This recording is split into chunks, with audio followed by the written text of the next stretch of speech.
In the last episode, I shared how I sold my home and reinvested everything I had into building a future for my children and for my business. I believed I was stepping into a new chapter of stability. What I didn't realize was that the cracks had already begun to form before I had even moved in.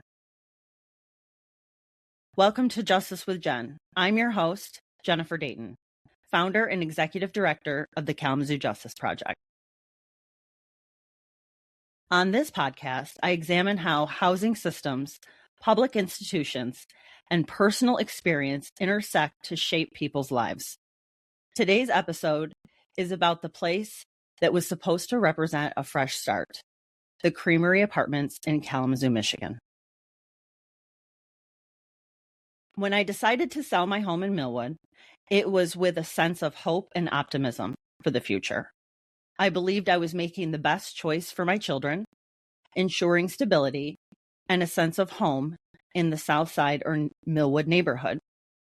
We were in the middle of a school year for my middle schooler, and the need to maintain friendships and familiar environment were all factors in my decision. So I did my research. I called the apartments. I drove by complexes. I stopped in to see what felt safe, quiet, and manageable. Safety was at the top of my list. As a small business owner preparing to open a downtown retail store, location also mattered.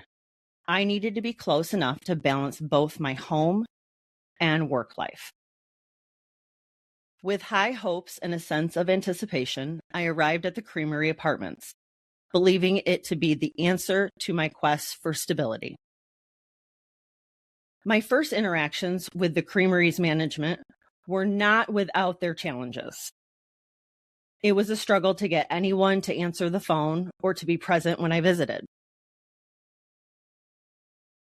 Finally, on the morning of November 20th, 2024, I managed to catch the property manager, Paulette Hartzell, right when the office opened. From the beginning, she nudged me towards the market rate unit. It was nearly $1,600, more than my current mortgage in Millwood. I told her at least twice that day I couldn't afford it and needed to go with the subsidized unit. The only real difference between the two apartments was the wraparound kitchen counter. Otherwise, they were nearly identical, just opposite ends of the same hallway. While we were standing in the market rate apartment, the one I ultimately didn't choose, I asked her again, "Is this place quiet? I need a quiet home. I work 12 to 13 hours a day on my small business, and I cannot afford distractions." She reassured me that it was. She told me no one could access the building without a fob. And as we stood in one of the bedrooms, she added, "Yeah, it's like soundproof. This is a green building." At the time, I took comfort in those words. Later, when I was scrubbing grime off the walls and appliances, I would look back on that moment and realize just how hollow those promises were. And she gave me plenty to hold on to. I broke down crying as I told Paulette that I had lost everything, and then my children and I were starting over. Through tears, I explained that I needed a quiet, safe place to live, somewhere where we could rebuild. She reassured me that the building was quiet. She told me security was tight. I remarked more than once, "Wow, this place is really a hidden gem." She smiled and answered, "Yes, it really is." I wanted to believe her. I needed to believe her. Despite the challenges I had faced, I was determined to start over. I had lost everything the year before, but I was not giving up. I sold my home in Millwood to use the equity to open my downtown store. And Paulette presented the Creamery as the safe, stable, new beginning I was looking for.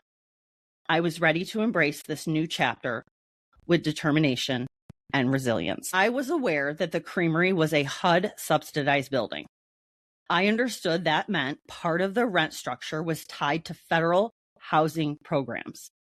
I had signed a lease and I was familiar with its terms. What I didn't fully understand at the time, and what I would only learn much later, was what it meant to live inside a HUD building in Kalamazoo. The politics, the power, and the lack of accountability that came with it. After I made the decision in November, just a few days before Thanksgiving, to move into the Creamery, I also made another significant decision. I started looking for a commercial storefront downtown. I met with a local commercial realtor and toured several spaces. On December 16th, 2 days before I signed my lease at the Creamery, I chose a commercial spot on the Kalamazoo Mall. I placed a $500 non-refundable deposit to secure the space, accompanied by a letter of intent to lease that stated I would execute the lease for the storefront once the sale of my home was closed in mid-January. In that moment, it felt like everything was aligning. A new home for my children and a new home for my business. I was laying the groundwork for stability and success. But only weeks later, in January, I would have to walk away from that dream of opening a storefront on the Kalamazoo Mall. Not because of poor planning or lack of effort, but because the stress of living at the Creamery made it impossible to move forward. The cracks started showing before I even moved in. The office struggled to verify my income, despite it being clearly printed on my W-2. Paula even emailed me asking if I had worked at all that year, something I'll share in this vlog series as evidence. Then, right before my scheduled move, Paulette fell ill, and my move-in date had been pushed back at the last minute. By then, I had already paid $1,700 for movers. Rescheduling was costly, stressful, and disruptive. On December 18th, 2024, I signed the lease electronically. The next morning, Paulette met me in the lobby wearing a mask and said she was still sick, quickly handing me the keys. I walked upstairs to apartment 318, my new home. At first glance, it looked dark and empty. I didn't linger. The movers were waiting back at my house, and I needed to start loading the moving truck. As I moved things in that first day, the difference between daytime visits and nighttime reality hit me almost immediately. During the morning tours, the building seemed quiet and still. But that night, as the movers and I carried boxes upstairs, the energy shifted. The vibe was completely different, unsettling in a way that started to raise my concern and apprehension. I've lived in low-income housing before. When I first moved to Kalamazoo, I lived at Concord Place Apartments. So I'm no stranger to what comes with that kind of environment. But this was different. This wasn't just the noise of neighbors or the typical challenges of apartment living. Something about the Creamery felt off. And then I started seeing why. The kitchen was dirty. Sticky grime covered the cabinets. Old food was left behind in drawers and cupboards. The countertops were greasy. The bathrooms were worse. Human pubic hair all over the floor and in the cabinets. Feces were left in one toilet and what looked like dried vomit in another. The tub was scummy. The sink stained. The smell coming from the drain was overwhelming. In the second bedroom, there was no working electricity. One outlet was completely missing, with exposed wires. The ceiling fan didn't work. For weeks, I had no power in my bedroom at all. As I started unpacking, I discovered even more. The blinds were stained with coffee streaks, and dust and residue clung to areas I hadn't initially noticed, the kind of hidden dirt that becomes apparent only when you begin to live in a space. Each room revealed another layer of neglect. And here's the part that stung the most. In the lease, I had been charged a cleaning fee. They collected that money, yet handed me a unit that had never been cleaned. What made it worse was the context. The Creamery was barely 4 years old, a brand new development in Kalamazoo marketed as modern, green, and efficient building. This wasn't some aging complex with decades of wear and tear. And yet, when I walked in, the unit looked like it hadn't been touched in years. On the counter was a maintenance checklist left behind, showing the apartment had been vacant since May. That meant it had sat empty for more than 6 months. Why would a top floor unit with one of the best views in the building sit vacant that long? And if property management knew it had been empty, why hadn't anyone cleaned it? Why hadn't the electricity, outlets, and fan been repaired before renting to a single mom uprooting her kids?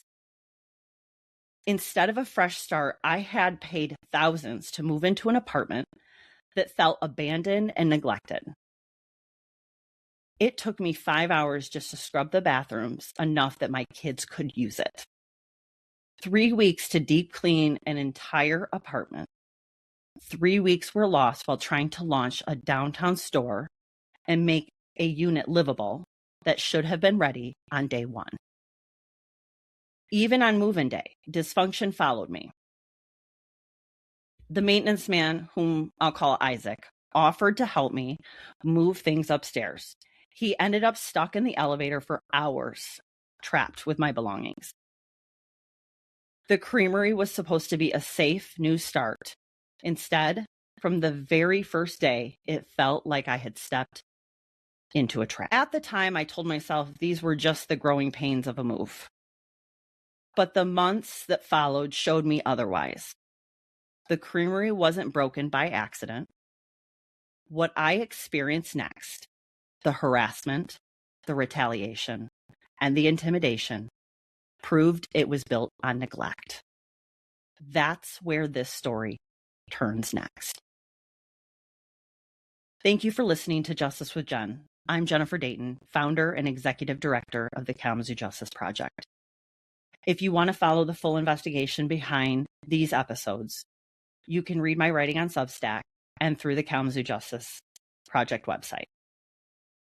And if this story resonates with you, consider sharing the episode because awareness is often the first step toward justice. Until next time, thank you for listening.